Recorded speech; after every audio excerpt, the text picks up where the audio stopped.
The additional revenue from the proposal is expected to be of the order of rupees 60 crores.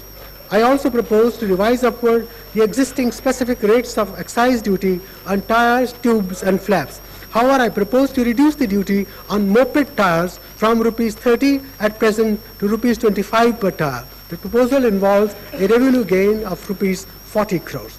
Special excise duty is being levied at present at the rate of 10% of basic excise duty. Certain essential items such as tea, coffee, sugar, matches, kerosene and vanaspati are fully exempted. In addition, high-speed diesel and two-wheelers attract special excise duty at 5%. I now propose to raise the special excise duty on products which are presently attracting a 10% rate of duty to 15%.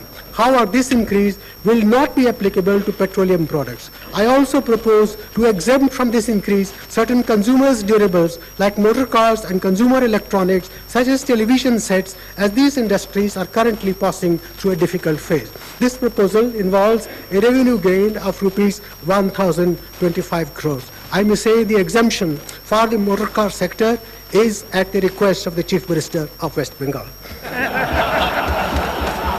The changes in trade policy introduced last year. The changes in trade policy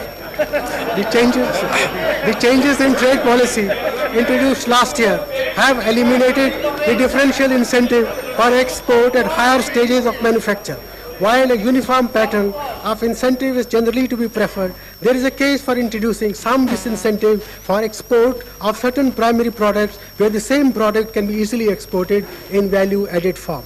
I therefore propose to impose an export duty of 10% on exports of certain types of finished leather and on unpolished granite in order to encourage exporters to shift to leather products and polished granites. I am also imposing an export duty of 5% on iron ore.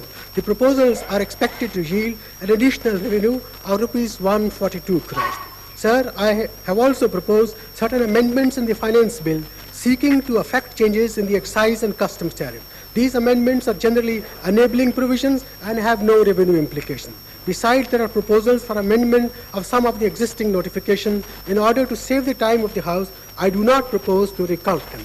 The proposals with regard to changes in excise duties outlined above are likely to yield additional revenue of rupees 2,515.70 crore. The concessions and relief announced aggregate to rupees 304.80 crores. Out of the net additional shareable revenue from excise duties of rupees 2,210.9 crores, the centre's share would be rupees 1,146.53 crores and the state's share rupees 1,064.37 crores. So the net impact of my proposals on customs and excise duties taken together amounts to an additional mobilization of only rupees 187.55 crores on indirect taxes. Since the loss in customs duties falls entirely on the centre, where the gain in excise revenue is shared with the states, the impact on the centre's revenue is a loss of rupees 876.82 crores, while the states will gain as much as rupees 1,064.37 crores. Copies of notification giving effect to the changes in customs and excise duties effective from 1st March 92 will be laid on the table of the House in due course.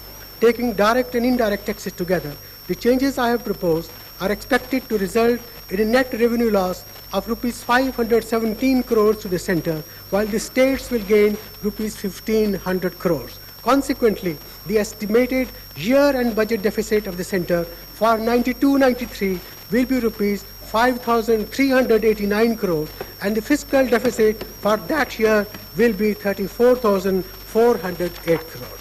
Sir, our nation will remain eternally grateful to Jawaharlal Nehru for his vision and insistence that the social and economic transformation of India had to take place in the framework of an open society committed to parliamentary democracy and the rule of law.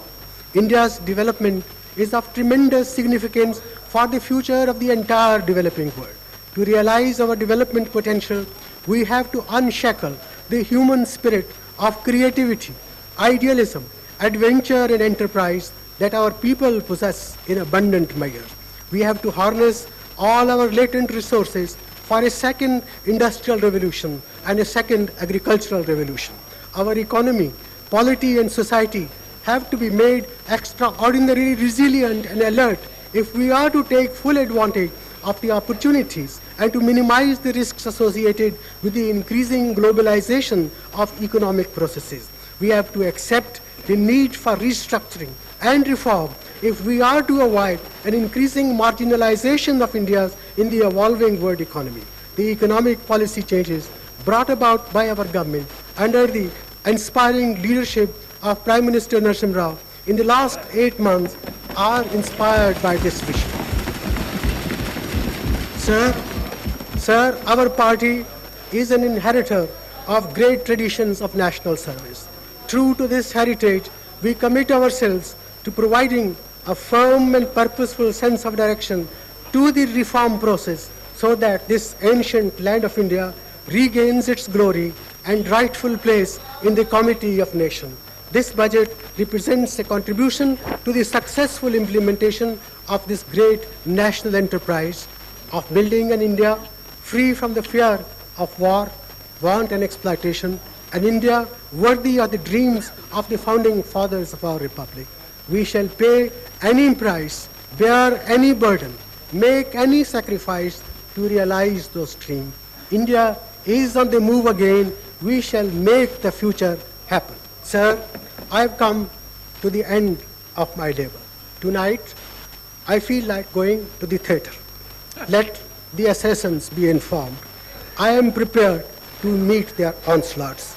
As the poet said, "Sarfaroshi ki tamanna ab hamare dil mein hai, dekhna hai zor kitna bazuye qaatil mein hai." Sir, I commend the budget to this August House.